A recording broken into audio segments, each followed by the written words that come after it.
Good evening, everyone. This is a call to order for the Bridgeport Board of Education regular board meeting on Monday, March 13th, 2023, 6:30 p.m. at the Aquaculture School. If we could just have everyone stand for the Pledge of Allegiance.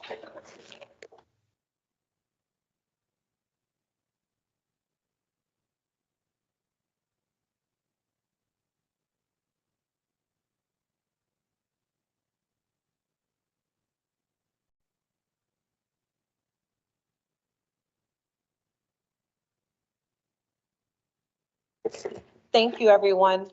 Mr. Secretary, can you do roll call? Yes. Bobby Brown, Present. Christine Baptiste Perez, Sybil Allen, Albert Benahan, Present. Akeisha Kashmir, Present. Michael Macaron, Joseph Sokolovic, Present. and Joseph Lombard present. Thank you, Mr. Secretary. At this moment, we'll open up the floor for student representative reports. So there are no students in front of me, but there are some online. So if you can just say your name and the school, and then you can start your report.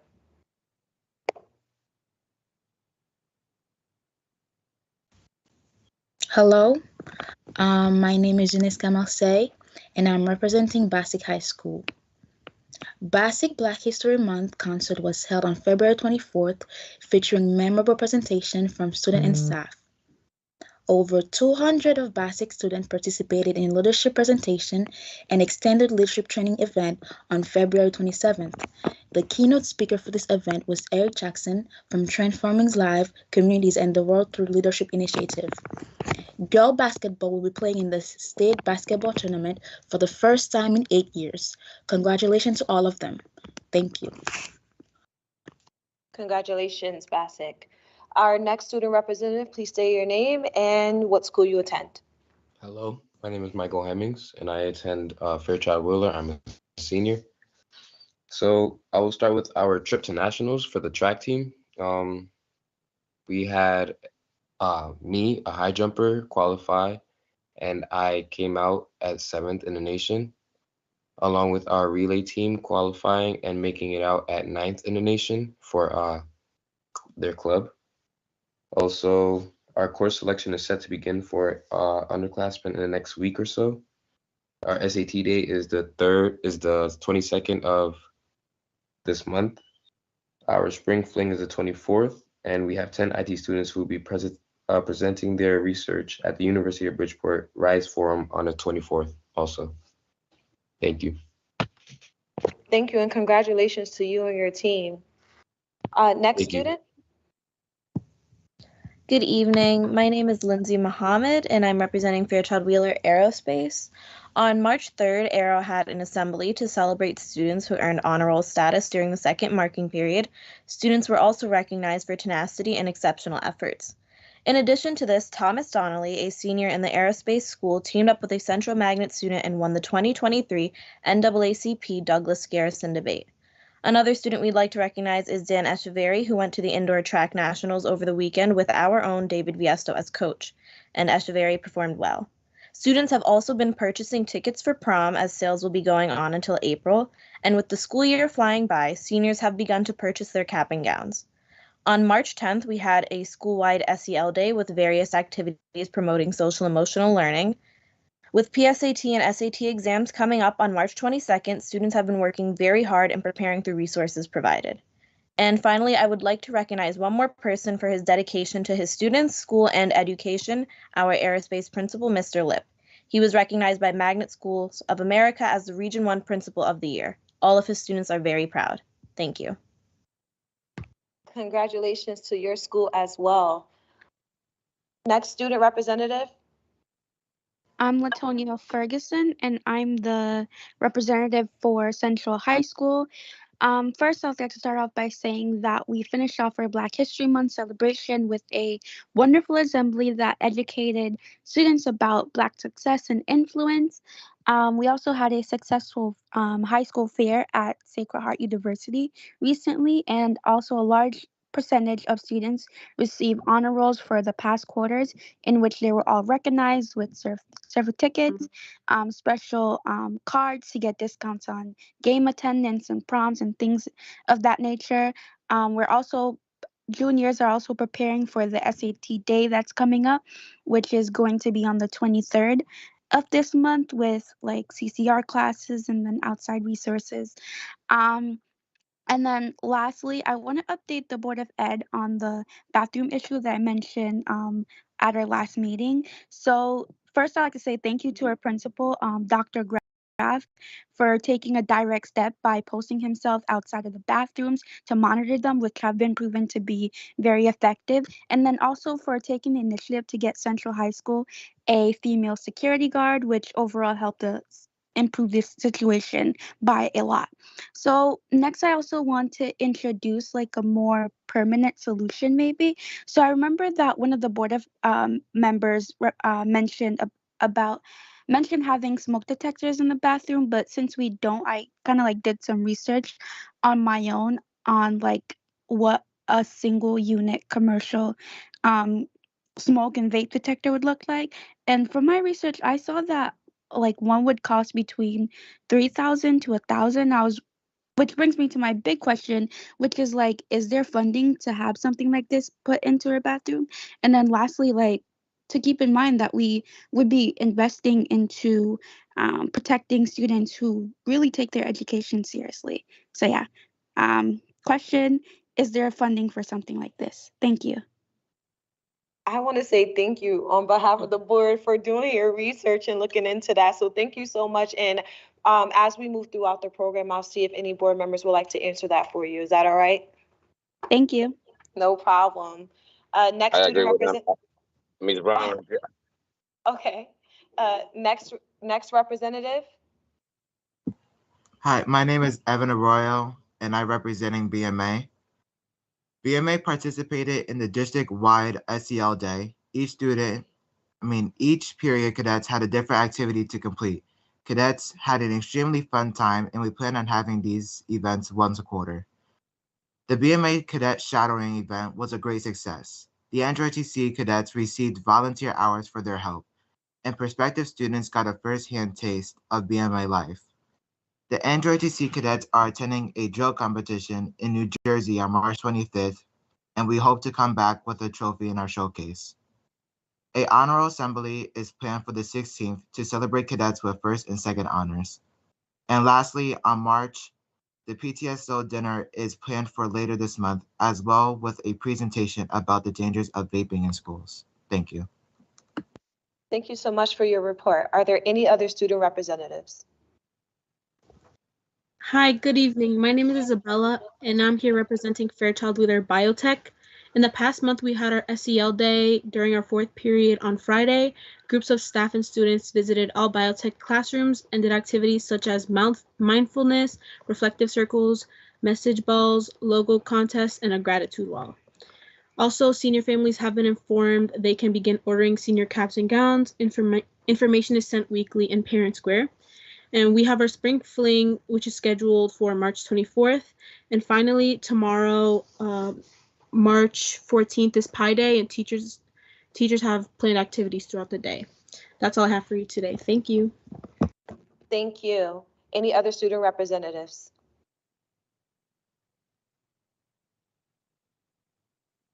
All right, hearing none, thank you students for sharing your reports, and thank you and congratulations to everyone who completed something amazing this, past month and weeks. At this moment, we have no public comment, so we're going to move on to the approval of meeting minutes. The meeting that we are approving is the regular board meeting on February 27, 2023. Is there a motion to approve? Motion to approve the minutes So moved. dated February 27, 2023. Moved by Mr. Sokolovic, second by, Mr. Benham, would you like to second that? Second, yes, I second. Okay, thank you. Any questions, comments, concerns? Hearing none, all in favor? Aye. Aye. Aye. Any opposed? Any abstentions? Hearing none, meeting minutes have been approved. The next is the chairman's report. I would just like to report that the Board of Education will be meeting with with McPherson and Jacobson on Wednesday. This will give us the opportunity to outline the perimeters of the up-and-coming superintendent search, what that's going to look like. So as we get information, we will be sure to report out and also keep everyone updated on how we're moving forward. That is all that I have for my report currently. The next item is committee reports and referrals. Our first committee is Education, Diversity, Equity, and Inclusion. Mr. Sokolovic. Yes, we have not had a meeting in the interim. Our next meeting will be on Monday at 6 p.m. Thank you. Are there any referrals for that committee? All right, thank you. The next one is Finance. Mr. Sokolovic. Yes, the finance meeting did in fact meet in the interim.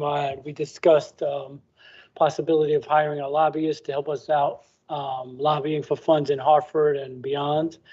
We're going to bring that back to committee at the next meeting. And we also had discussion on an enhanced audit, creating an RFP for an enhanced audit. And we will be bringing that back again as well at the next committee meeting. And also in the interim, we had community forum on the budget, which another one is coming up on Saturday. And for the first time in a long time, I think possibly ever, 2 mayoral candidates have showed up at our committees to learn about our budget. Hopefully the other 2 show up. Thank you. Thank you. And then you're back again with governance. Oh, wait, I lied. Any referrals for this committee? Any referrals? All right, now governance. Yes, governance did not meet in the interim, but we do have 1, 2, 3 agenda items today for approval, seeking approval. And we will be meeting Wednesday at, did I say 4:30 or 5? 4:30. 4:30 p.m. virtually. Thank you. Are there any referrals for governance? All right, hearing none. Health, Safeties, and Facilities is Ms. Baptiste Perez. I'm not sure if she made it online. Seeing none, we'll hold off on her committee and give her a chance if she does join us tonight. Personnel and contracts have not met. We will meet as items are added to our agenda for the ending of this month, and we'll keep everyone posted the last Tuesday of the month. The next any referrals for personnel and contracts? Hearing none. The next item is students and families. Mr. Benahan. Yeah, student family, Madam Chair, and everyone's gonna be March 23rd and 2023 at 6 o'clock in Central High School and a library. Thank you. Are there any referrals for students and families? Hearing none, the next item is teaching and learning. That is also Ms. Baptiste Perez. She has not joined us yet, but we will revisit if needed when if she does return tonight. The next report is the superintendent's report. Good evening, everyone. ELA assessments, progress monitoring and DIBELS will begin the week of March the 15th. DIBELS measures will be the week of 3/27. Also with the phonics inventory, which is the quick phonics screener or letter sound inventory. If we choose to use the closed reading survey, it will be administered by social studies teachers in grades 7 and 8. And that took place already. And this link will share the closed reading survey from 2023. Our pre-K and pre-K3 and pre-K4 classes for school year 23-24, the registration continues, as well as for kindergarten, which will begin on April 1st, 2023. Nursing, just a reminders for grade 6 and 10 families regarding the April 1st deadline for the submission of the mandated physical exam forms. For all of those, please be working diligently with, we're working diligently, with our families to make sure that we get 100% compliance for that piece. Right now, Lysette Early has been working with nurses to update, sending home daily reminders, as well as principals to do that as well. Our physical education assessment is taking place for students in grades 4, 6, 8, and at the high school level that they are assessed, and that continues through May. SATs, we are preparing for our PSAT for grade 8 and 9 and the PSAT 10 assessment, which will be administered during the month of March. Grade 8 will be taking place on March 21st, grades 9 and 10 on March 22nd. Connecticut SAT School Day update. Grade 11 will participate in the SAT School Day on March the 22nd. The SAT will be given digitally. Students need to reboot their devices for the updated app to upload. We are working with the IT department to be able to make sure that students have access to everything they need in preparation for that day. For math, we have our second annual grades 3 to 6 math meet, which will be taking place March 13th through 15th virtually at designated times. This event will be hosted by Perennial Math. Our math meet for grades 7 and 8 will be held on June 1st from 9 to 1 p.m. at Sacred Heart University's West Campus Auditorium. We continue to have weekly virtual SAT prep classes for sophomores and juniors, 4 p.m. every Tuesday through March the 21st. Also, we will be posting on the BPS website and all school websites, the parent communication hierarchy. That was something that was brought up at one of our last board meetings so that parents would clearly know what the hierarchy for communication is in regards to concerns. Upcoming events. March 22nd is our Q2 recognition ceremony for staff and students. It will be taking place at Harding High School at 6 p.m. We have our PAC PTSO roundtable taking place on March 29th at Harding High School, 6 p.m. The focus is restorative practices. The Lightning Thief production is taking place on March 17th at 6:30 p.m. and March 18th at 2 p.m. And then there are also two community shows that will be taking place this weekend as well. And parent school communications are going home in regards to that, not parent school, excuse me, Parent Square. Attendance bright spots. Chronic absenteeism decreased from last month in grades 1, 2, 3, 6, 7, 10, and 11. Biotech, BMA, Bassick, and Hall increased their attendance rate from the last month. Bridgeport Public Schools attendance rate for our multilingual learners is higher than the state average, so we're doing well there. BPS percent of chronically absent students, multilingual students, is lower than the state average. And we're maintaining attendance rate for students with disabilities, only 1% lower than the state average. I'm sending kudos to all 3 Fairchild Wheeler schools who were recognized as schools of distinction by the Magnet Schools of America for 2023. So nice job. Our Spelling Bee winners who represented Bridgeport from both High Horizons and Discovery Magnet, Mr. Matthew Marquez and Ivana Rajkumar, both attended a statewide spelling bee on 3-5 and represented Bridgeport. And though they did not win, they said that they're definitely interested in going back and representing for us again. The NAACP Garrison Douglas debate winners were Central Magnet and Fairchild Wheeler's Clementine Nato and Thomas Donnelly, and Park City Prep's Anika Fazel and Miana Singleton. The Bridgeport Foundation Beard Award Committee selected Teresa Oliveira, a biology teacher at Fairchild Wheeler, and Jessica Baldizan, an ESOL teacher at Bataya, as the 2 winners of this year's awards. I also wanted to send a thank you to Ms. Carly Reyes-Roca and her team of school counselors for working diligently to host a high school fair attended by 200+ middle school students at Sacred Heart's West Campus last week. Very nice job. The students presented, they did extremely well, and there were lots of community members there as well. So it was an extremely wonderful event, and hopefully we continue on the process. Thank you, Ms. Perrin. Are there any questions for Ms. Perrin at this time? Mr. Let the record reflect Mr. Benahan is in person. Thank you, Madam Chair. I apologize for coming late. And you have the floor. Thank you. Good evening, everyone. Good evening, Ms. Perrin. Good to see you. I'm having not a question, but a comment that they worry me a lot, and I want to call your attention and for the record that I know our security of Bridgeport School, they're doing an amazing job and they're working as most possible to have our school safety and the hallways clean. But if the security, they report and they're trying to work with the other principal, assistant principal, they don't have the support, it's a big issue.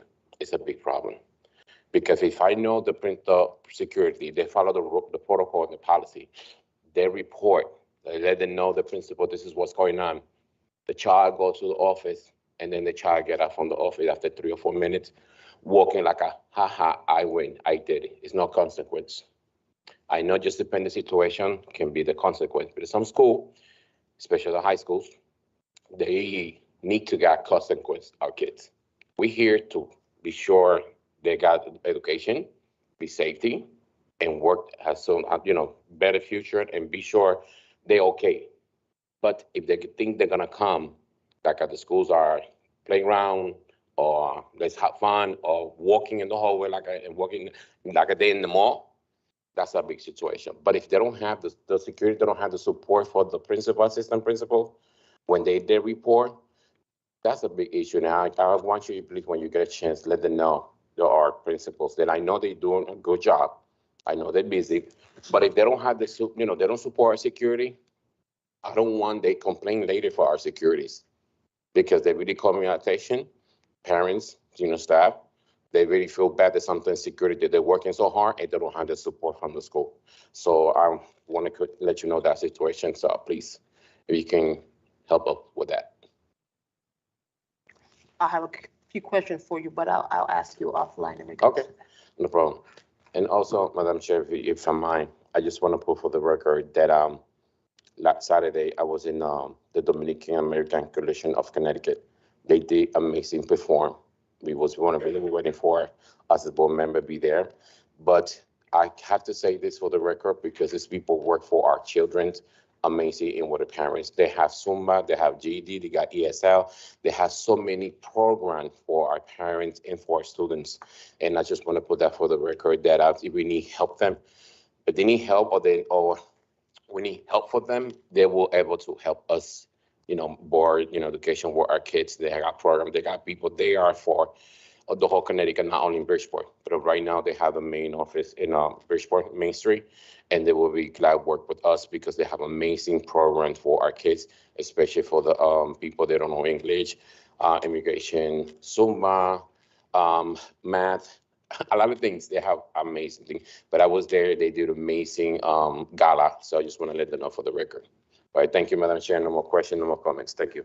I would say that because our meetings are always open, they're more than welcome to come and definitely share for the public for what they do. Thank you. Anyone else have any comments or concerns for Ms. Perrin? I just have a question. Oh, go ahead, Mr. Lombard. Yeah, I was just wondering where we are with the submission of the physical exam form with the deadline happening in 2 weeks. Where are we with that? What percentage? So, overall, we're probably at about 65 to 70% across the district. Some schools are at 100% of compliance, some are not, but the average is about 65 to 70%. Is that typical at this point with 2 weeks left, or it seems like it's a big push?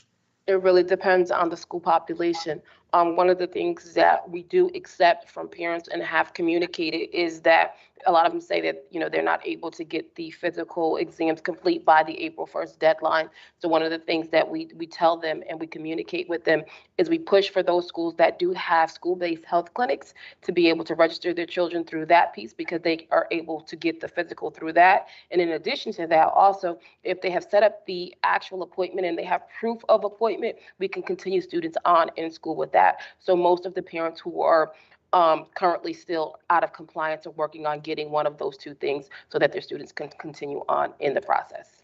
Very good, thank you. You're welcome. Is there anyone else, any board members? All right, so hearing none, there's no other questions for you, Ms. Perrin. We're going to move on to acknowledge that there is no old business to be transacted. We'll move on to new business items. And just for the record, also to all of our committees meet monthly. So feel free if you are a parent or community member looking to find out what is happening before items become agenda items, feel free to go to our Board of Education website, pick a meeting that you would like to participate in, learn about what's going on. So when you see them on our agenda, they're free and open for you to ask questions and talk to board members if need so. Our first item is discussion and possible approval of the Multicultural Magnet School field trip to Boston from May 31st, 2023 to June 2nd. Okay, I see staff presenting. Also, board members, this is also in your packet and was also at committee. Just tap. Yep. There you go, it's on. Good evening. My name is Dr. Planas. I'm the principal at Multicultural Magnet. Great to be here with you this evening. I do have two of my staff members, Sandy Sarmiento. She's our ELA and Spanish teacher, middle school. And behind me, I have Dawn Rice, who's also a middle school math teacher. And they are the two staff members who are responsible for this field trip, and they wanted to speak with you this evening. Good evening, how are you? Thank you. We have been putting together this Boston trip for many years, even prior to COVID. It has a combination of different academic aspects to it. First and foremost, history, because we're talking about Boston, the Revolutionary War, the Freedom Trail with regards to slavery, and we also have math incorporated in it as well. We have science with regards to the Science Learning Center that is amazing. A lot of hands-on 3D computer technology experiences. So when we bring the kids, it's not just, okay, we're gonna go have a great time. They are actually experiencing different areas of academic study that they have within the classroom, only this time it's live. Many of our students have not had the opportunity to travel outside of the state for any reason whatsoever. So this is another opportunity for them, not only to learn about life, history, math, science in real time, but at the same time to be with each other and actually learn to socialize. COVID did a number on our kids. And I'm sure you've seen it if you have your own children, but it really did. And it's taken a lot to bring them back to where they are right now. And we feel that this is another opportunity for them to actually grow and really expand and become more confident within themselves. There's a lot of hands-on experiences with this trip. And like I said, in prior years, we have done it and it's been very successful. Thank you. I will open it up for board members to ask. Well, I apologize. Did you want to say anything? Okay. I'll open up for board members to ask any questions. Are there any questions for the staff at this moment? Oh, sorry, Ms. Cashmere, go right ahead. Hello. Hi. So this is from May 31st until June 2nd. Correct. Can you give me a couple of things that you guys are going to be doing? Oh, absolutely. Just really quickly. It doesn't have to be. Okay. Okie doke. So we are going to be doing a freedom tour of Boston proper itself. We'll be visiting the Old North Church, which is where Paul Revere had the lanterns saying that the British were coming. We'll be going to following the Freedom Trail, which is very historic, and we have our own tour guide who is telling the story as we're going along. So it's not just, hey guys, this is this. No, everything is very structured, and it's all explained to them. We're going to be seeing the Boston Tea Party ships and the museum. So they'll be experiencing where it actually took place when the colonists went against the British and tossed the tea into the bay. We will be going to the New England Aquarium, which involves science, marine life. We'll be going to, one fun thing is the Boston Duck Tours, which is an amphibious vehicle. As they're traveling through the city, they're getting all the historic sites pointed out to them. They're told the stories, and at one point they end up in the water, which totally shocks them, but it's really great as well.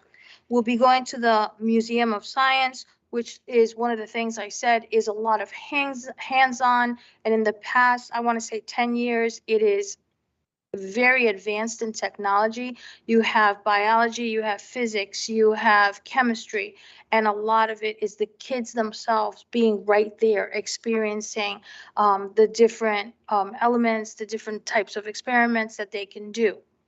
We have, as I said before, we have a tour guide with us the entire time. So anything that we might miss as teachers, you know, bringing with, I'm a reading teacher, she's a math teacher, the tour guide will fill in. Okay, thank you. And where do they eat the whole time that you got, are they eating at the hotel or? Okay, at the Museum of Science, they get a bagged lunch provided for them. They get a stipend at the aquarium. They, I'm sorry. The first night that we are there, we have dinner at a restaurant called Fire and Ice. It is like a hibachi restaurant. So Okay, so it's different Oh, places yeah, like, throughout the trip. we have different places. One day it's a bagged lunch, or another day it's at a restaurant. Okay, thank you. Thanks a lot. a little bit of everything. Okay, sorry. Mr. Lombard, do you have any questions? No, thank you. All right, at this moment, thank you for presenting. Would someone like to make a motion? Make a motion to approve the Multicultural Magnet School field trip to Boston, Massachusetts from May 31st to June 2nd. Is I there? second. All right. Thank you, Mr. Sokolovic and Mr. Finahan. Are there any further questions? All right, all in favor? Aye. Any opposed? Any abstentions? Hearing none. Have a safe trip. We look forward to hearing more about it. Thank you for your approval. Have a good evening. The next one is discussion and possible approval of High Horizon Magnet School field trip to Washington, D.C. from May 30th, 2023 to June 2nd, 2023, and they are online and going to present. You're mute. You're on mute. You're still mute. Oh boy, let's try this again. Am I good? We hear you. Okay, so good evening. My name is Francine Carbone. I'm the principal at High Horizons Magnet School, accompanied by my 7th and 8th grade social studies teacher, Timothy Meehan, to seek your approval for our trip to Washington, D.C. from May 30th to June 2nd. And Mr. Meehan can explain some of the details of the trip along with the itinerary and some of the things that make this trip special for our students. Hi, everybody. I'm Tim Meehan. This is our eighth time that we've gone to Washington, D.C. since 2005. We go every year because we take our 7th and 8th graders, because it takes both the 7th and 8th grade to really fill a bus. We've also been to Philly and Boston, I think by 5-6 times as well. This is an educational trip. It's the best 4 days of the year for these kids. Safety is the first thing. For safety, education, fun. If you ask the students, they would say fun, and fun, but we really concentrate on the safety. There's a security guard there all night long at our rooms. We put tape on the doors so we know which rooms are ours. I have 10 chaperones coming, so we're talking really like 1 chaperone for every 4 to 5 kids. The sites that we're going to see, the U.S. Capitol building. We just secured tickets the other day for the African American History and Culture Museum. The Holocaust Museum, Arlington National Cemetery, Tomb of the Unknown Soldier, the National Zoo, to see the panda bears. We end the last night we're there, we go to a dinner theater. We always get dressed up to go to it. Breakfast is served every day in the hotel. The meals are usually by vouchers, and except for the final dinner. I think the important thing to say about the meals is everything's included. So there's no case where you have to wait, where kids got to still have money left on the 3rd day of the trip to pay for the meal. Everything's included. I think that's it. Nice, thank you so much. I see a few board members who want to go on your trip. Sure. I'm one of them. I want to go. You can always use some extra chaperones.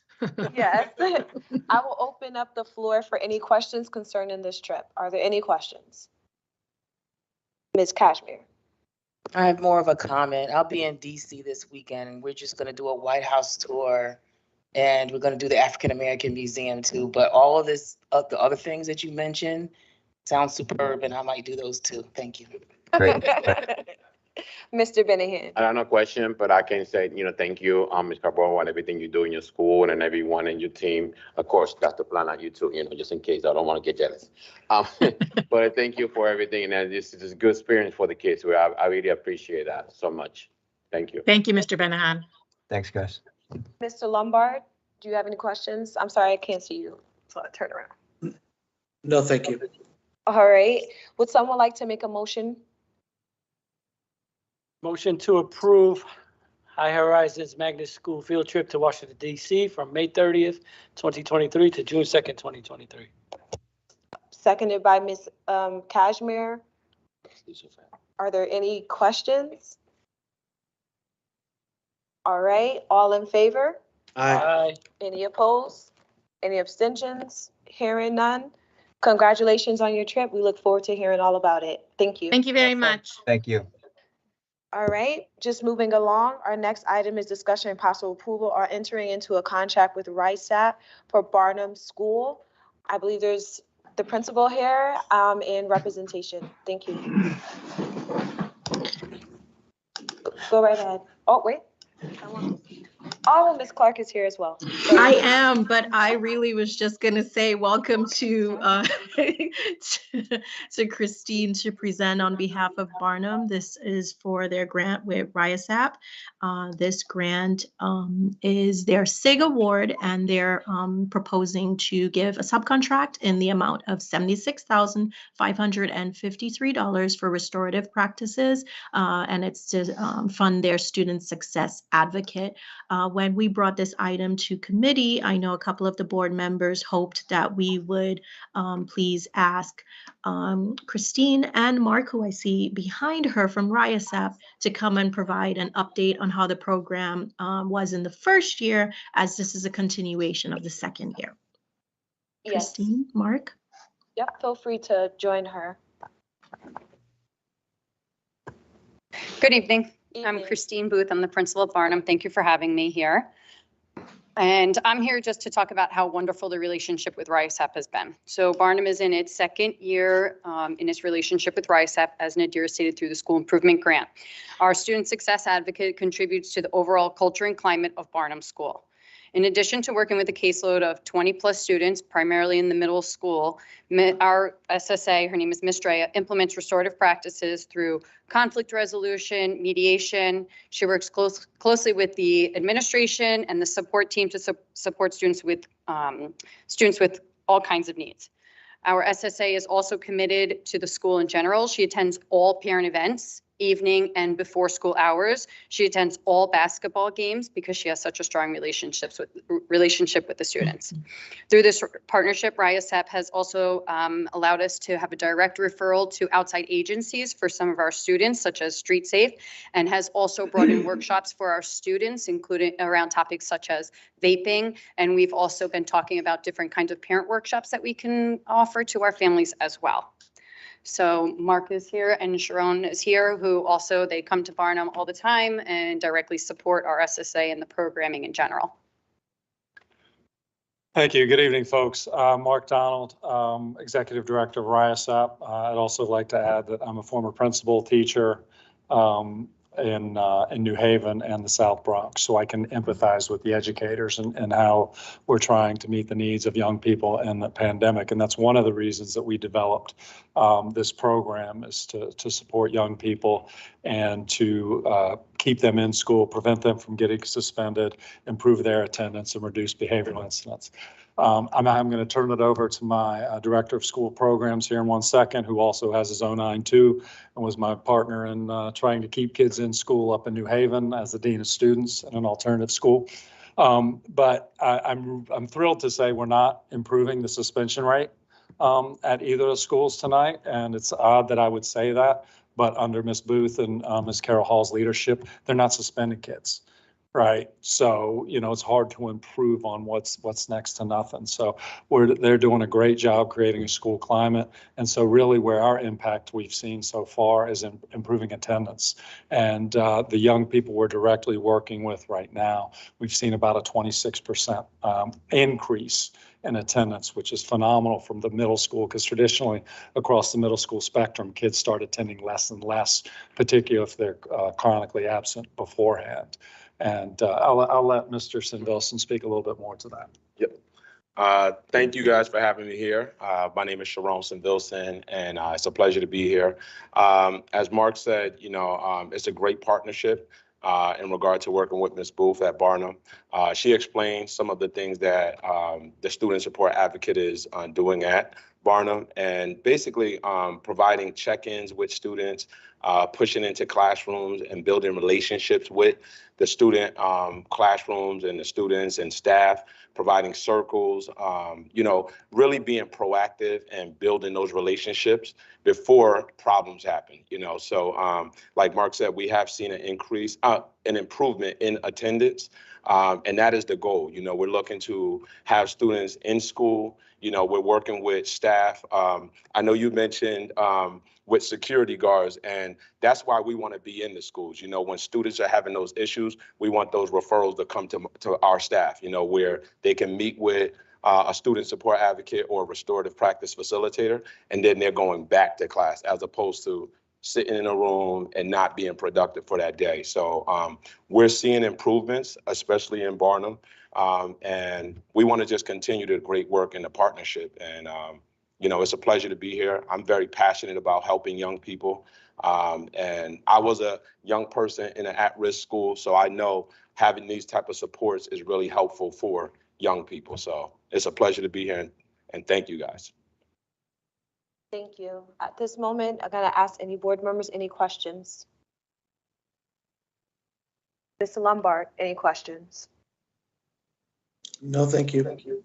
All right, at this moment, would someone like to make the motion? Motion to enter into a contract with RIASAP with the Barnum School as presented this evening. A second. Second by Mr. Benahan. Are there any further questions? Hearing none, all in favor? Aye. Any opposed? Any abstentions? Hearing none, thank you. We look forward to hearing more about this. Thank you for your support. Thank you. Our next item is discussion and possible approval of entering into a contract with RISAP for Dunbar School. Okay, and thank you very much. I'll do the introduction again. And so for Dunbar, this is off of their school improvement grant. Their award that they're hoping to get approval tonight to give to RIASAP is for $83,203, and it's for the restorative practice facilitator. And that person's going to work with staff. They're going to give us an update on how things went in the first year.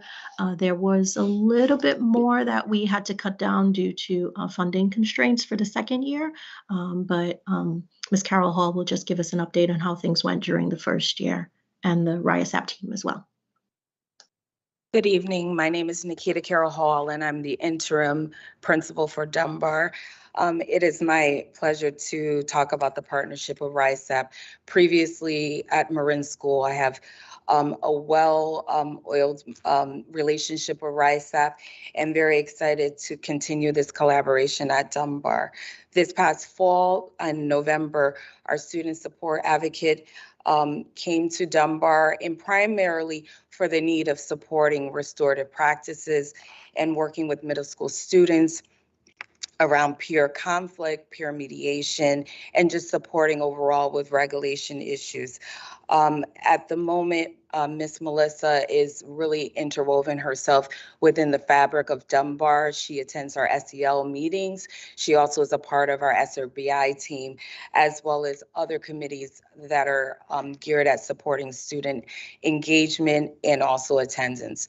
She's taking a lead within the last couple of months and really looking at the attendance the chronic absenteeism, partnering with our school counselor to support really identifying and drilling down to what are the things that are facing our students and why aren't they coming in, and doing some of that family work that is so critical to bringing students into school and keeping them at school.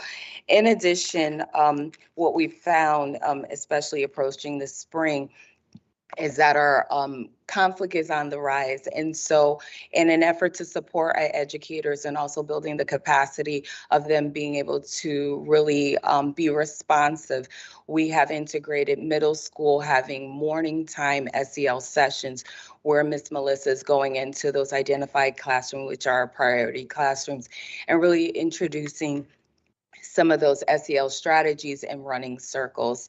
So I am very excited about the work that we are beginning with RISAP in terms of really stabilizing our middle school students, providing a friendly face, a place of refuge for those students who are sometimes isolated, and continuing to develop those strategies to support improved regulation in school. Thank you. And so I don't want to repeat myself, but the one thing I will say about Dunbar School is, as we were looking at the data, there's one young person whose attendance is on pace to improve 57%.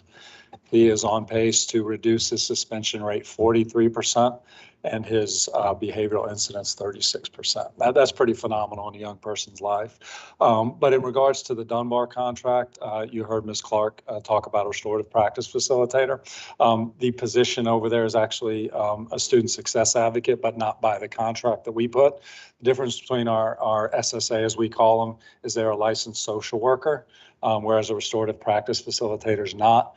But we felt so strongly about the work in Dunbar that the excess cost of the contract we're privately fundraising for, because we felt it was important to get that support. In addition to that, she's bilingual as well. So, that's our commitment in the partnership, is that, we believe in the leadership at each school, and we want to help young people. So we're going to do what we can in all regards to make that happen. And we're grateful for the partnership of everybody around this table. And I don't want to repeat anything that Mark said, but Melissa's been over there since October, and since she's been over there, we really try to focus on 10 students, and we identified 10 high risk to medium risk students. And basically with those students, we saw an improvement in 26% in attendance, and there was a decrease and 34% in behavioral incidents with the students that she's working with. So, it's really a pleasure to work with Ms. Hall. She's truly a great teammate in regards to the way she's leading her school. And we always connect anytime, and I think that, it's a pleasure to work with her. And I think that the partnership is working really well. I know we still have an uphill battle, but we want to face those issues with Ms. Hall and help her improve her school climate, and work with the entire school community to just overall improve. And we know that attendance and behavior is a big issue, but we want to continue to work and make those improvements. Thank you so Thank much. you. I will open it up for questions. Mr. Benahan? Thank you, Madam Chair. I apologize, I didn't catch your name. Mark The principal. Oh,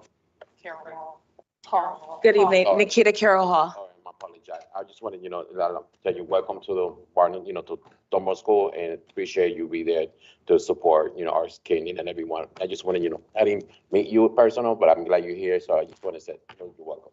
Thank you. Nice to meet you. Yeah. A question, your program is gonna be, working with our staff from Bridgeport School, or you guys have, another staff that will come working with our school and student and staff? So I'll let you. Yeah, take that. so when you say working with the staff? Yeah. So we have myself, and we have a lead trainer, Maury Hernandez, and she works with training the staff when there's requests in regard to training, new staff or any staff member that has not been trained in restorative practices. So we want that partnership, and we want to continue to provide trainings. It's a 2-day training, about 6 hours each day. And we just had one last week, and we had some Marin staff.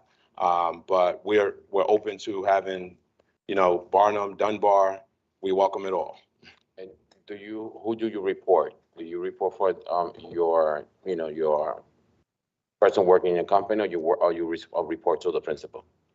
I report to Mark Donald, but we work in partnership with Ms. Hall. So we meet on a monthly basis where we review data with Lynn Stevens and other people from the school district, and we look at data to see what's working, what's not working, any issues that's happening at the school. There's a big issue with vaping, so we provide presentations for students, parents. We also provide workshops in regard to giving parents information about restorative practices and try to model it what the students are doing in the school. So we'll model a circle for the parents so they know what their students are doing in the schools. All right, thank you. Just want to, like always say, great communication, great successful. Yeah, I appreciate that. Thank you. No more question, Madam Chair. If I may, Madam Chair, and just in response to the question about the training, we've also done school security guards. We've done SROs. We do young people in restorative practices, social emotional learning ambassadors. The majority of that is supported by private funding, but it's also in consult with the principals and requests of the principals and the leadership. And now Captain Greg is the one who requested it for security guards, where we did restorative practices training. And they'll tell you it was the best training they ever did. All right, thank you for the information. Appreciate it. Any further questions from board members? Ms. Cashmere? Just two quick questions. Just for the record and the parents, what constitutes a high-risk student? So we really look at like a student that is struggling with attendance. We also look at students that are continuously having behavioral infractions, out of school suspensions. It could also be mental health, social, not connected with the school. We really try to lean on the administration to help identify those students. So, there's no really we have our own metric of like looking at what's a high risk student, but we really want to sit on committees. Some of our staff, they said they sit on committees and they discuss like students and interventions that did not work. And we try to identify those high risks. So that's how we base it on a high risk. And it could be different measures, but it really kind of like attendance, behavioral incidents, not connected, with anyone at the school. And that's how we identify. Just one more question. What about the kids that you can't reach? Because I know there's at least one, maybe the parent is not functioning. And so, just like chronic problem students, like what, after you've exhausted everything that you guys do with the social workers and everything, what happens after that? What happens next? I know Mark said he wanted to take that question. I mean, that's a difficult question, but at RIASAP, we have 7 programs, and one of those programs is Street Safe, Bridgeport, which is really for the most at-risk young people. And, ultimately, we do our best never to say we can't do anything anymore, but we are, and we work usually with the families. At that point, it's often beyond the principals and the school system's control. But we've worked with Dr. Baldwin on some young people and trying to prevent expulsion or prevent lengthy expulsion to support with the reentry through the Street Safe Bridgeport program, which it's a similar program. We work hand in glove together, trying to work with young people. So, that's the response. I think one of the things is, I'm smart enough to know I can't save anybody, dumb enough to try, and crazy enough to think I can. And I would like to just piggyback on that. We really, like Mark said, we try not to give up on any student, and we as a staff continually take refreshers and restorative practices. And, so we know, like just working with this young person, that this young person could be here now, but if you continually keep working with them, it may take a year, it may take 2 years, but we want to see that impact over time and make a change. So that's why we never give up, because we know that it can be changed at the end of the road. Thank you. Mr. Lombard? No questions, thank you. Thank you. Thank you for presenting. Thank you. No problem. At this moment, would anyone like to make a motion? I move that we enter into a contract with RIASAP with the Dunbar School as discussed at this evening's meeting. I second it. Second by Mr. Benahan. Are there any further questions? Hearing none, all in favor? Aye. Any opposed? Any abstentions? Hearing none, congratulations. We look forward to hearing more next year. All right, the next item is discussion and possible approval of MOU with the BEA for special education support services for teachers. I believe someone should be online to present. Ms. Dixon. Good evening, everyone. Evening. Yes, so before you is the MOU for us to engage certified staff to become cross-endorsed in special education. This would be the second year we would have this cross-endorsement.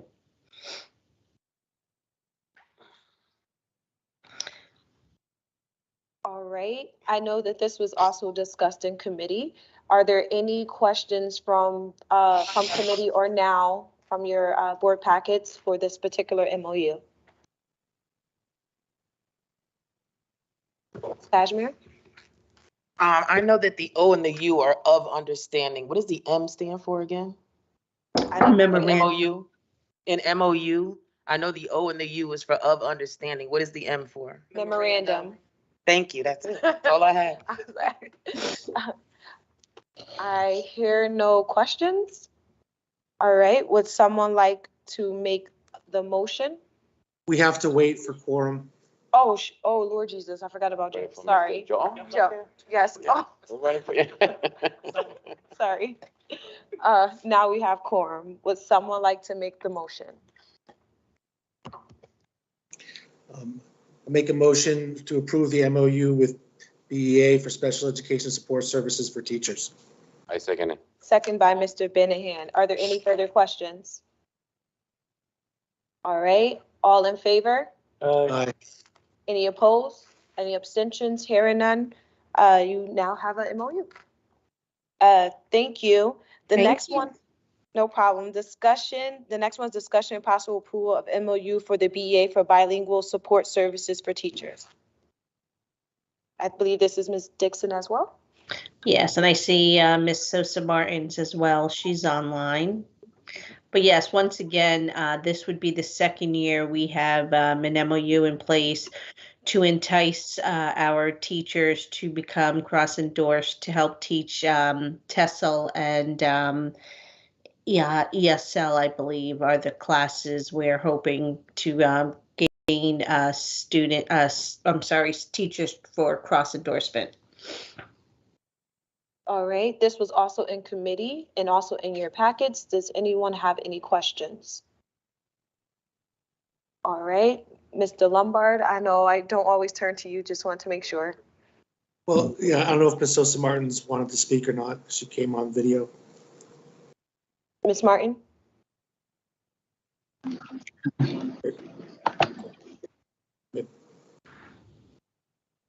You're on mute.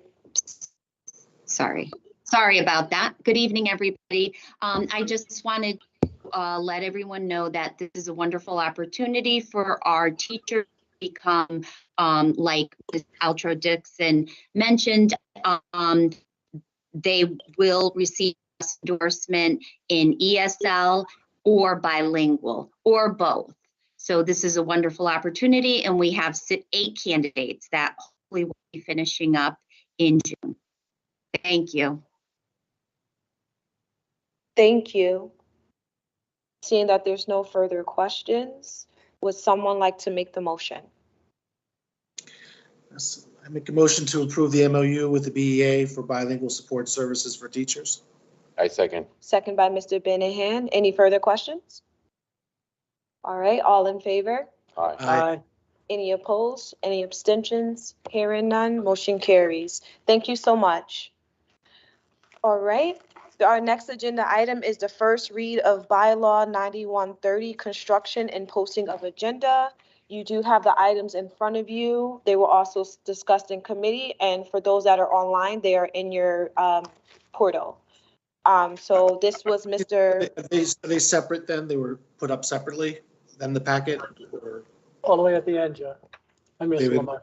they were put, because the ones that were originally there were not They the right. placed, they placed them at placed- the end. Okay, thank you. All right, I'm gonna give this to Mr. Sokolovic. This was your agenda item.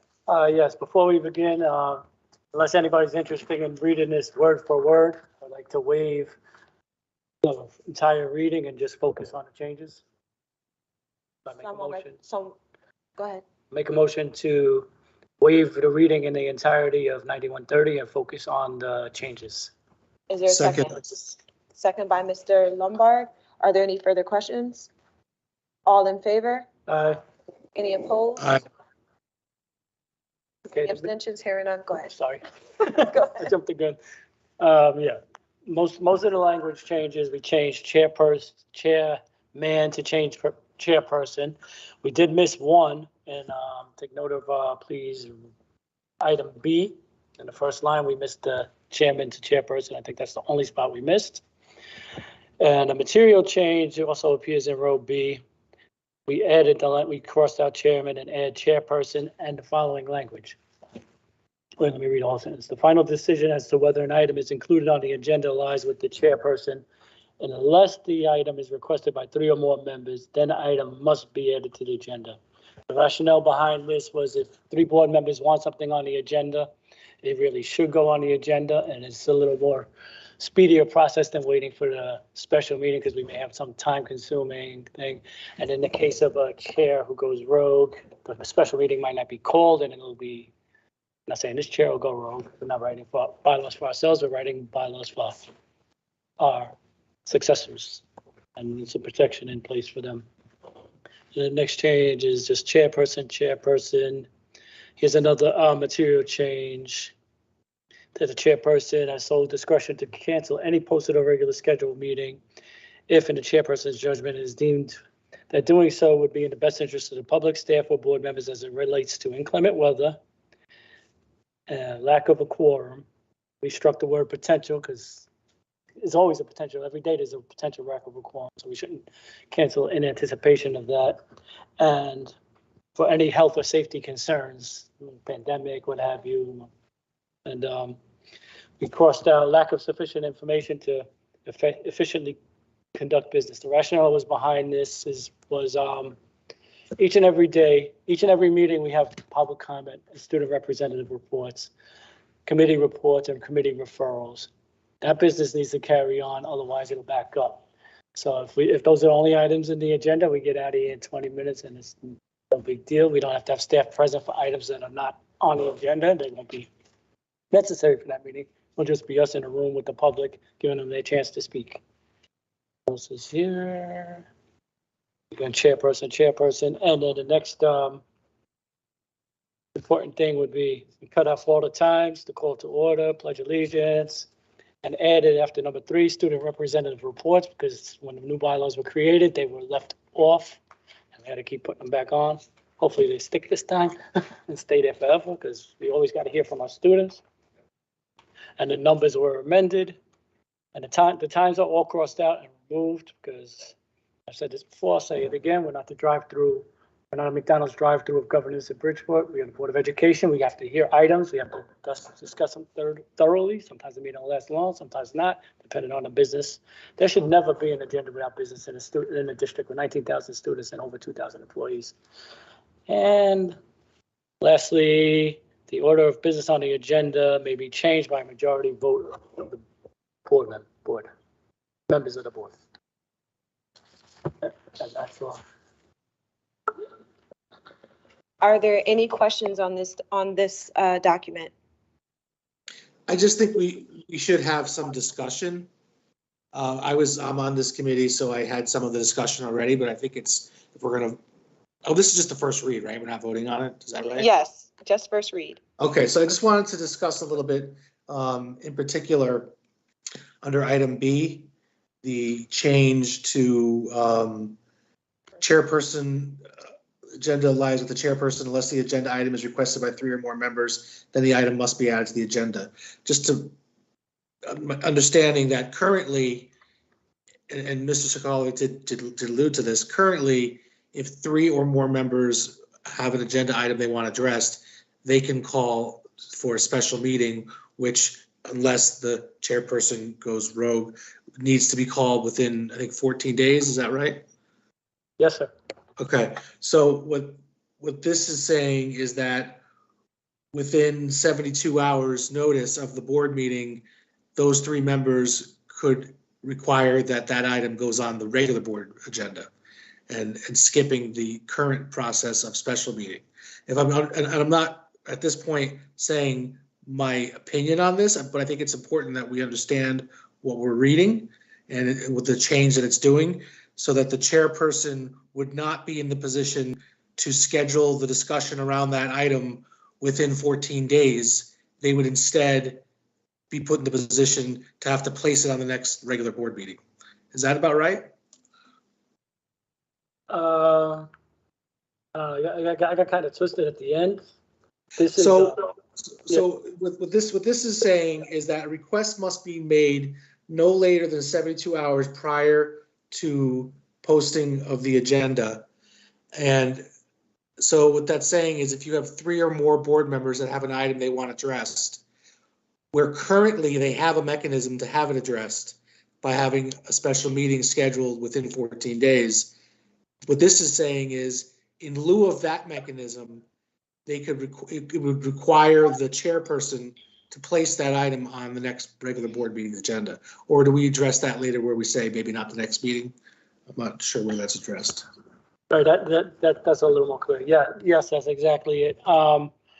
And we did have some discussion around this and like lengthy agendas and what have you, and sticking this, and if the agenda is too lengthy and the chairperson is forced to put it on the agenda, could be last, the motion could be made to table or postpone at the meeting. That tool is still available to the board members. So I remember we discussed something about by which meeting it would need to be put on. Was that in another bylaw or another? Do you remember that discussion? Right, yeah, that was under the special meeting, Mr. Lombard. And we're gonna have to put that back in committee because I found some issues with conflict with state statutes. So then for regular meeting, is this saying that this would need to go on the very next regular meeting or? Correct. Yeah. To me, I have now I'm sharing my opinion. I have reservations around this. I feel like it's forcing the chairperson a bit much. This is my opinion. Where that she would have to put it on the agenda within 3 days. And like you said, lengthy agenda, so you could table it maybe, but nonetheless, those items would have to go on the very next agenda. And when there's already a mechanism in place for a special meeting to be called. And this does not take away the fact that any board member, any one board member can request from the chairperson to add an item to the agenda. Absolutely, that hasn't gone away. That's still there. But this is saying in the event that the chairperson is not in agreement and doesn't want to add it, as long as you have 3 people, it can be added. And currently we have that with special meetings. So I'm just concerned about the timeline. If this would have to go on the very next regular board meeting agenda, it might be something that the chairperson, understandably so, would need time to get some resources together before it's on the very next agenda for the regular board meeting. So, yeah, I also too, as reading this and just only been sitting in this seat for such a small period of time, I do think that this is a tough letter, only because, and I'm just going to speak from the system that I've been trying to create, and just from being chair. So, you guys can say your thoughts, but just from sitting and being chair and working with the superintendent staff, I do think lengthy agendas do happen because I'm given items like when they're happening, and it throws off the office and it throws off the secretary, the executive staff with providing information. I would personally, and this is just my thoughts, the special meetings I think gave us grace and just a little bit of space. And then and I'm not speaking for any past chair, but just for myself, I don't see that there's no item personally me would not add to the agenda if it has to go from a special meeting or whatever the case may be. But I do think just for the system that's trying to be created to not create chaos, and it gives her time. So I'll give you a perfect example. And like I said, speaking from my perspective, we put the agendas together at least almost a week in advance because of the lack of, not lack, but because of the issues with stuff being given to us and how we're still in transition. And we've created that system in itself. I don't know what the next chair will do, but I do know that if there is some type of system that a special meeting doesn't take place on these items, we will have lengthy agendas. And I think to Mr. Lombard's point, it does support to have a special meeting if all needed, because those agenda items, which we already see and we already know about, have grown so much. And that's just my perspective from being the current chair. All right, now, let me counter that. Let's imagine I had an item or something to be added tonight that was able to be handled tonight. And you mentioned I am trying as chair right now. You may not be chair 2 years from now, 4 years from now, 5 years from now, or what have you. We'll have a new chair. Now, rather than deal with the issue tonight in an immediate fashion, the simple thing is you're not going to get 3 people to sign on to a ridiculous item. 3 people, I mean, I'm probably the only one on the board that has actually rounded up 3 people for special meetings and haven't always been successful, but they were important time-sensitive items. Now, why did we have to call special meetings? Because the chair was refusing to put them on regular meetings. So what happened then? We had to have staff come out. We had to incur costs for IT to come out. We had to incur costs for any hourly staff we may need for the item above and beyond what would have happened at a regular board meeting. This can possibly cut down on the special meetings. And if a current, I'm not gonna say you because you may not be chair at the time, none of us may be here when this comes up. If we could have no information, still on the agenda, got it 72 hours ahead of time, staff was unable to put it there, and that'll be understandable. You have accountability in front of the public that, hey, yeah, it came late, weren't able to put it, and motion to table, motion to approve, and I could see any reasonable board member supporting that motion to table because you can't fault somebody for not having, like if somebody asks for reams and reams of data 72 hours in advance, of course it's not going to be met, and nobody would be able to make that ridiculous argument that, hey, you failed. I see what you're saying, but go ahead, Mr. Lombard. Yeah, I was just gonna say, I really, so it's my own recollection, so I'm not positive you said it was about the special meeting, but I thought this discussion was around the regular meeting as well. I thought they kind of overlapped each other. I feel, so, you know, again, we have something in place. This is another thing. If the chairperson is rogue and is not going to hold a special meeting, why would they put it on the agenda either? Either way, they're breaking the bylaw. So I feel like this is trying to really clamp down on a really rebellious situation when there is a mechanism already in place. But that said, if there was a desire for placing agenda items onto the regular board meeting agenda, I would feel more comfortable with there being a clause within the next 2 regular board meetings. That could mean as long as a month or as long as 2 weeks. If the next board meeting was within 72 hours and it didn't make it on that one, it would be 2.5 weeks, but I would make it by. Now, something where it's not a last minute thing, even though it may be time sensitive, it's not pushed onto the next agenda very quickly. I don't think that that's a good structure to have in place, something where it could be pushed on, especially if it means this is something that the chair doesn't agree with, because that's what we're talking about. We're talking about a situation where a board member asked for something to be added and the chair said no. So if it is something that contentious, I feel like having a little bit of a cushion of time to say within the next 2 regular board meetings would be a helpful addition to this edit to the bylaw. I got a proposal, but before I make that proposal, proposed edit, I'd just like to bring up if right now, if the seven of us, I'm going to use Ms. Brown as an example because she's currently here. If the seven of us, 7 additional board members present, all want something done and something put on the agenda, currently Ms. Brown has the power to overrule the whole entire board by not placing that on the agenda, and there's nothing we could do to stop her at a regular board meeting. Just using her as an example now, not that she would do such a thing. And now that I said that, we could also call, like you said, we could also call a special meeting. The problem with the special meeting and 2 meetings and all that, it goes past the statutory requirement to call the meeting within the 14 calendar days. We had pushed it off to another, that's why I pulled it back. So I'm going to propose the following language on this one. In addition to, I think it'll help. Chairperson, unless the agenda is requested by 3 board members, then the item must be added to the regular agenda or on a special meeting as stated. What's that bylaw number? I don't have the bylaw in front of me. Or at the next regular, do you have that bylaw? Ms. Ballin. Yeah, I just don't support this the way it's written.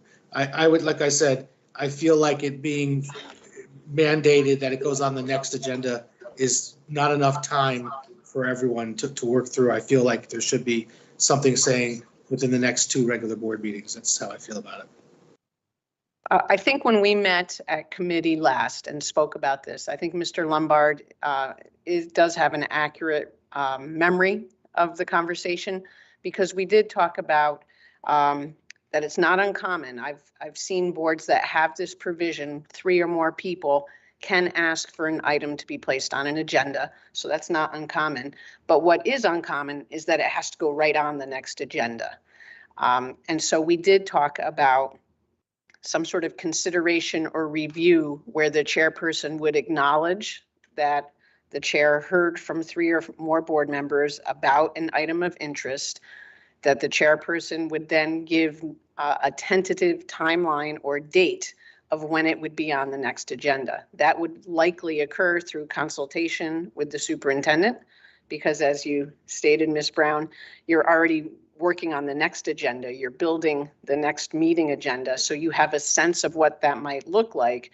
You could then respond to the requesting 3 people that the meeting, it can be on the next agenda or it could be on 2 weeks after that you would provide a tentative timeline. That was part of the conversation that I think we had at committee, and that we talked about maybe creating a letter C under the construction of agenda that said just that upon review, the chairperson would inform the 3 board members of a tentative timeline for reviewing what was requested on an agenda. Thank you, Dr. Barton. Yeah, I personally, that makes more sense and more clarity just for organizational purposes, but that's just my thoughts. Anyone else would like to share their thoughts on this item? Yeah, I would like to say something right away. I mean, now that that's brought to the surface, the discussion of what was going to be brought tonight had this letter C. And that's why right away I spoke up, because I'm thinking something's missing. And so this isn't actually what I recall passed through the committee. So do we know what happened to the original documents? I think I might. I forwarded my notes to the board because they weren't in the packet. So, and it was, I guess those changes weren't captured. I'm not certain. Because I'm trying to take notes as best as I can, but staff should be actually changing this as we go along and adding the letters. But there is also there's something in the special meeting as well that was captured, so I thought it was captured there rather than here. So we could add a C right now, but or we could strike the whole thing altogether and just have more special meetings, because with the suggested timeline, I could just get 3 people. Whoever wants a special meeting could just call a special meeting, and there's no hope of getting it on a regular board agenda. And that'll be quicker than going through the process that's being suggested now. But I don't know. I feel like even with what Dr. Baldwin suggested, I understand exactly what you're saying, but I'm also like that time in between, if it can get to the agenda, but it just needs time because the staff are the people that are preparing it. So if there is I can give a tentative date, that would help push things forward versus, I don't know, maybe I'm off. If you stop referring to might be a Well, little but- helpful but- because it's not a direct attack on you. I understand that. What I'm saying is because currently you said put it in the sense of like who's here now, and I'm only thinking, even if it's not me or if it's not this current staff, it just makes sense for whomever else is sitting here to properly have time to do those things. Because we've had agendas in the past where there was tons of research that needed to be done, and then if it wasn't on the agenda, it caused a big hiccup. So we don't want that to happen. If your three individuals or the three individuals come and bring it before the board, make sure that they have everything they need to present before the board, not half information, which is what could happen with this currently, I believe. Okay, so let's go through, can I just go through a scenario quick? Let's say, Hold on. Oh, okay. oh, I'm sorry, did I cut you off? No, go ahead. Let's say on Thursday, three of us put in an agenda item. We find it's not on the next agenda because we had a recalcitrant chair. And then why bother even going to the regular agenda when we could just call a special meeting, and statutorily by law, you have to put it on in the next 14 days? Why, rather than put it directed towards the regular board meeting and have to be forced into a special meeting, forced to call it or be in violation of state statute to put it on that regular meeting? That's the only reason to bypass. I'm actually not comfortable because we still have the way to get around this either way with the set special meeting and state statute. So I'm willing to just strike that whole paragraph and just change the verbiage because it just doesn't make sense because there's another process to do that, to make sure we have a meeting. Unfortunately, it'll just inconvenience everybody if we can't get it on a regular special meeting. I'm just trying to get extra step. May I? Mr. Lombard? And I was thinking of this even before you made that comment, Joe. So I want to ask you this in all sincerity from your perspective, being on the board the longest. What would be a reason for three board members to prefer one or the other, a special meeting or a regular meeting? Sometimes one would be more preferred, sometimes the other would be more preferred. Because if there is an instance where one is more preferred, then there's a reason to add this clause. Because where you want it to be addressed is in a regular board meeting, or if there's not, and the special meeting is just fine, then maybe there isn't a reason to add this, like you're saying. Okay, so yeah, I'll address that. Because currently, the special board meeting is 14 days. We were looking to change calendar days and what have you, but that, again, so we're talking about 14, 2 weeks plus 4 days, 18 to 20 days to schedule a special meeting. Board meetings are 2 weeks apart, that's 14 days. It's a savings of 6 days, and if something's not going to be put, if the special meeting is not going to be called.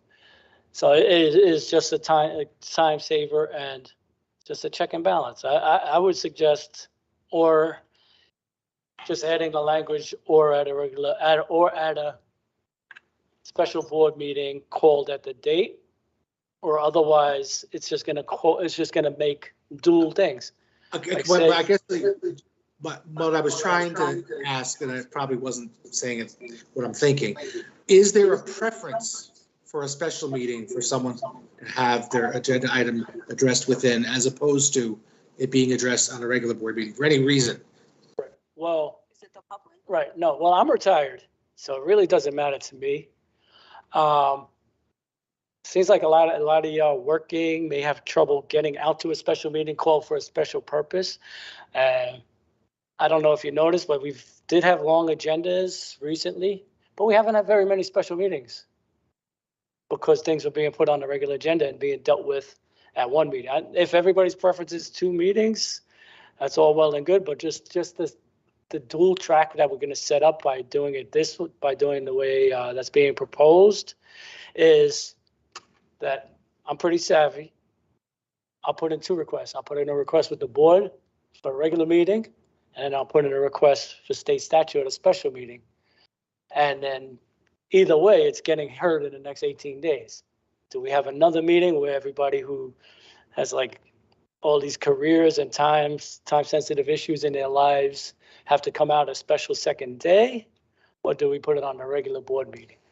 So to me, it sounds like it makes no difference. In other words, the business will be conducted in either meeting, either way. They're open to the public either way. We now have, public comment either way. Correct. So really, there's no preference for it to be on a regular board meeting. So I feel like if we're not going to require it to be on the very next regular board meeting, then what you said maybe does make sense and just strike it all together, because you already have the mechanism. Right. Either that or, because this would encourage the chairperson to put it on to avoid a special meeting, or at a special meeting to occur according to state statute or the bylaw. What's the bylaw? Or, okay, I lost it. Apologies. Construction of person special meeting. Specials meetings. I guess I'm thinking it through. I can imagine there being a preference for a special meeting at times, because then that is the agenda item that will be discussed, and instead of it being added to a very possible long agenda item at a regular board meeting, it ends up getting tabled. So now you've waited however many days for it to show up, and then it got tabled anyway. So maybe it actually is better to get it onto a special meeting.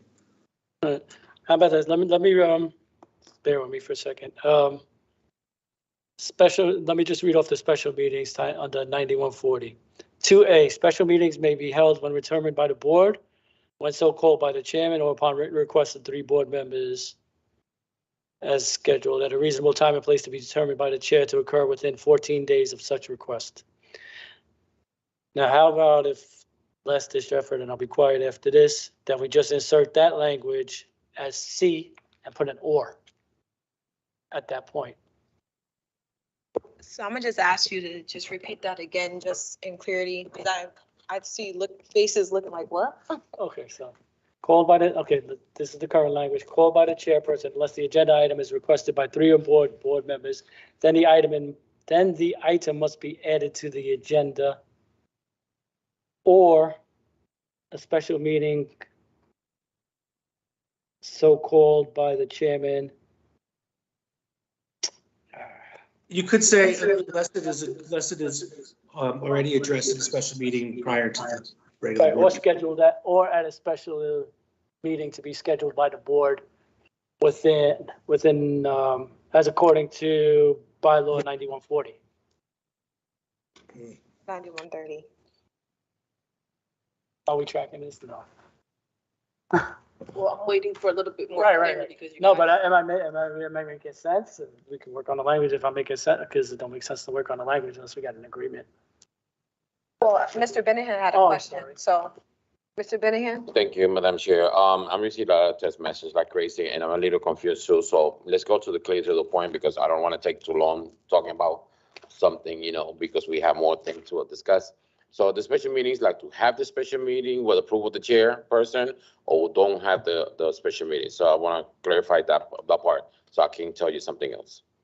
Well, currently, we have regular board meetings and special meetings, right? Mhm. Right now, the only way we can assure something is on the agenda is at a special meeting that the chair doesn't want to put on the agenda.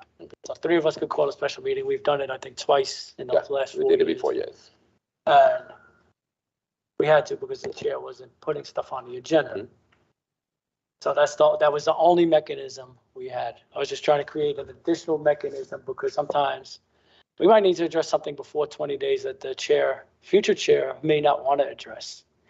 And that's just a creation of an additional track for us to get things on the agenda. Okay. If we're in a position, because who knows, we got an election coming up with 6 seats up. Mhm. Maybe only 2 people left, and then maybe we might get 6 crazy people coming. But we have that in the bylaws. They say about the special meeting has to have 3 board members, sign and stuff like that. If we have that, why we gotta, who's gonna break that policy? who's gonna be somebody's there. Of course, I'm not gonna do it because the chairperson, the experience we had before. But, we keep going. So I feel that if you're having in the bylaws, they said the three signatures, the three board members that can call a special meeting, we had to keep going. If the chair say no, the chair had to give a good reason to say no, because he's breaking the policy. So then this means we're gonna have some issues with that chairperson. It can be Ms. Brown, they can be whoever's gonna come. How you say, so stuff like that. So, and I know you're not gonna do that. But my point is, if this in the bylaws, I don't think so. We had to, to change it. Whoever come, if Ms. Brown stayed or whoever come, had to follow the bylaws. Remember, we are board members now that we're not gonna get joke, we're not going back and forth, we're gonna stay too long, crazy board education. And whoever come, I know we're gonna stay here, working with that person to be sure that person is follow the bylaws the way it is. Nobody's here is gonna break the policy like before people did it before. So if we have that in the bylaws, I don't think so. We didn't to break it, and we have to follow. That's my opinion. So just want to say that for the record. No more. Question, Madam Chair. Was it Mr. Lombard? I don't know. Yeah. Yep, go ahead. It was you. Yeah, I what this shakes out to be is shortening the 14 days. This is aiming for it to be put on the very next regular board meeting. So there goes the 14-day grace period that would have been available to the staff, the chair, the superintendent to prepare. So I feel like it's probably not a good idea.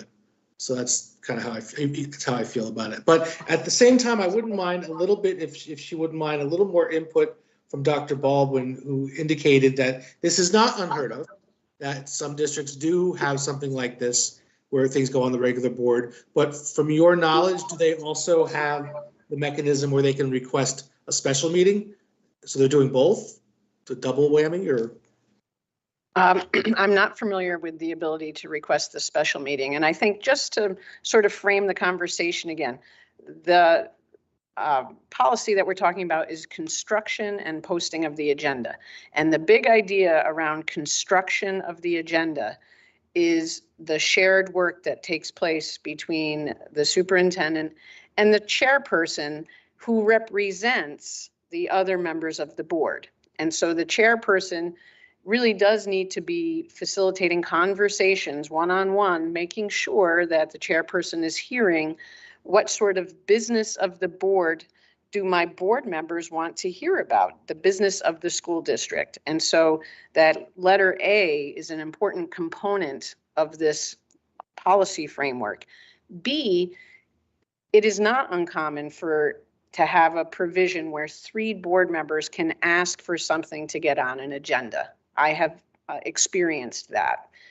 And so what happens though is when, and as you know, the business of the district, there are certain things that have to get to the board for approval, whether it's a financial report, some other pressing business that the board has to review in a timely manner. So thinking about this provision here where 3 people come together and say, we really want to hear about NEASC accreditation at our high schools, or we really want an in-depth report around SAT performance. So the chairperson then speaks to the superintendent, we need these 2 reports. When can we do it? And then get back in a reasonable time frame to the board. And so I think what I'm hearing is there's been so many experiences here where people have asked for items and perhaps it wasn't heard. And so the construction of this provision is trying to make sure that that doesn't happen. And what I would say is continue to invest in your conversations, continue to invest in the dialogue and the collaboration and in the committed role that you each have to this work, because then we'll feel more confident about how this 3 people asking for an item and trusting that it will get on when the district leaders and the chairperson can find a reasonable place on the agenda and not hold people off and not, just poo-poo it, so to speak. It has to be addressed. Thank you. So in other words, not that you're aware of, was there another mechanism for them to have their items addressed? That is correct. Okay, yeah. All right, okay, thank you. Mrs. Sokolovich? Yeah, now, where do we want to go with this? Because apparently we're going to go around in a circle for quite a while. Do we want to add a C? Or do we want to strike the language altogether and just rely on a special meeting? And as far as the special meetings, we cannot eliminate them. We cannot touch them. There's a state statute that they have to be called within 14 days. So that's going to stay no matter what we do here today. So where do we want to go? Does anybody have suggested language to put or a suggestion to strike the whole sentence altogether? Any thoughts? Yeah. Go ahead, Right. Mr. Lombard. So currently, it says, any member of the board may contact the chairperson and request that an item be placed on the agenda. In normal situations, the chair is working for the rest of the board members. In normal situations, that's what you're hoping for. And so if there was some reason that it wasn't going to be making it to the board meeting, and there were two other board members that really wanted it as well, since we now that they can request a special meeting, I think we kind of have something in place that takes care of it. It seems, that's how I feel about it. So. Mr. Benahan, sorry. Thank you, Madam Chair. I agree with Mr. Lombard said. I'm up with him, let's keep forward. And I feel that the chairperson is there, is working with us and everything. They don't need to stop or say no because our other board members trying to do a special meeting because the chairperson not put it in an agenda. They have to have a good reason. So I'm agree with what Mr. Lombard said. Thank you. Ms. Cashman, sorry. Any thoughts? No, Mr. Sokolovich. Yeah, so let's just strike this whole sentence. And like I said, we're not always dealing with the other board, and everybody still has the right to call a special meeting within the 14 days. We may have a benevolent chair at this moment, but we may not always have such a chair. So we always will have the special meeting available to us. So I was just trying to give us another avenue.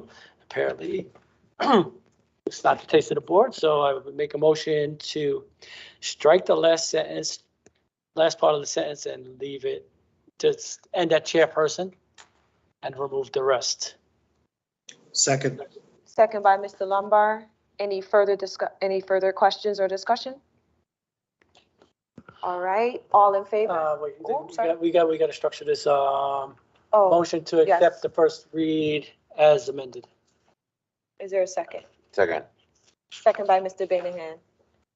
Are there any further discussion? Ms. Cashmere. 2B, chairperson. The microphone? Put your mic on. Just a quick question about 2B. So I remember that the weather was bad and it was decided that the meeting still wanted to go on. So most of us, I think, not most of us, but there were a number of board members that were online that night. Wait, hold on. Where are you? Because 2B, posting of agenda, B, and then B, where the chairperson has sole discretion to cancel any posted or scheduled. Oh, okay. So hold on. No, okay, so let me just finish my question. So like that night that we were here and the chairperson had to be in person at the meeting and everybody else got to stay home because the weather was bad. Does this eliminate that and say that you can go online instead or no? No. You literally have to physically be here. Although you, like you said, okay, let's still have the meeting even though the weather is bad. So if you make that decision, then you still have to physically be here. You can't be online or all of us can't be online. I guess that's what I'm asking.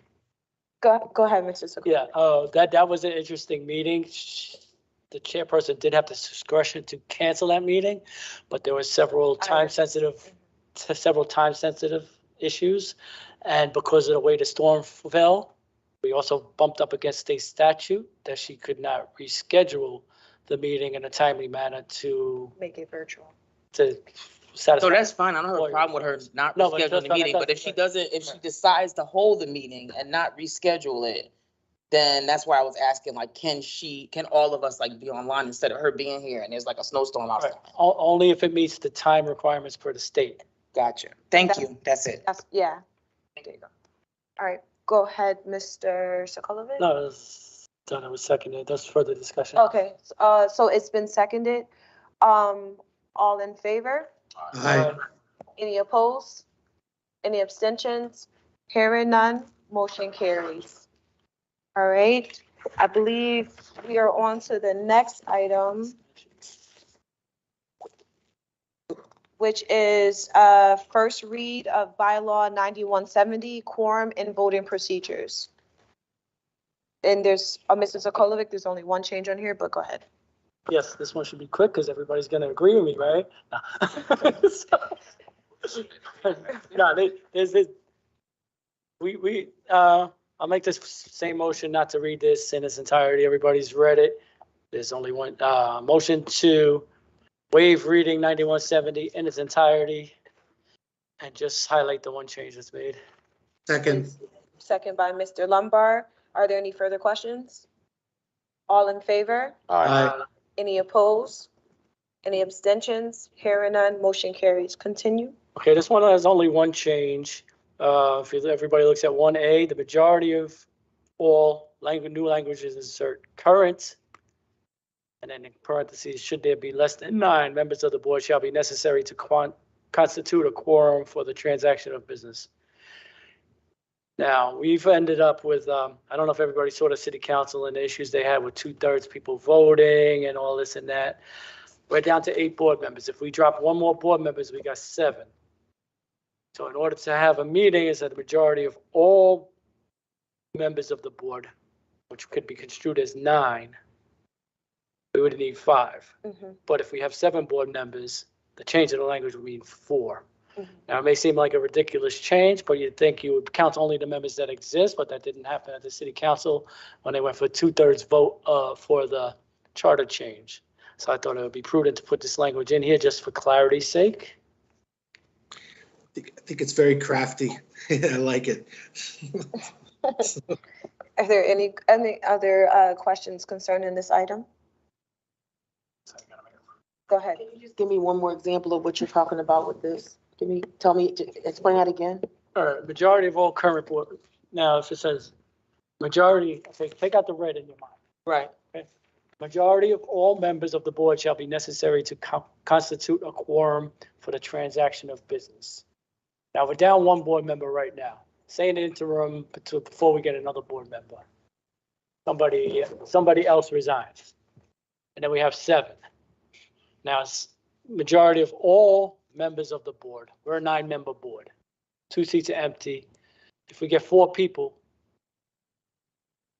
according to what the city council did, you got to count everybody in votes and quorums. Okay. This is just saying we're counting the current members, current existing board members. If there's 7, our quorum would be 4. I actually understand that. Thank you. Thank you. All right. Mr. Benahan, any questions? All right. Would someone like to make the motion? Motion to accept the first read of policy 9170 exactly as written. Second. Second by Mr. Benahan. Any further questions? All right. All in favor? Aye. Aye. Any opposed? Any abstentions? Hearing none, motion carries. Last item, first read of policy bylaw 9190 with public hearing.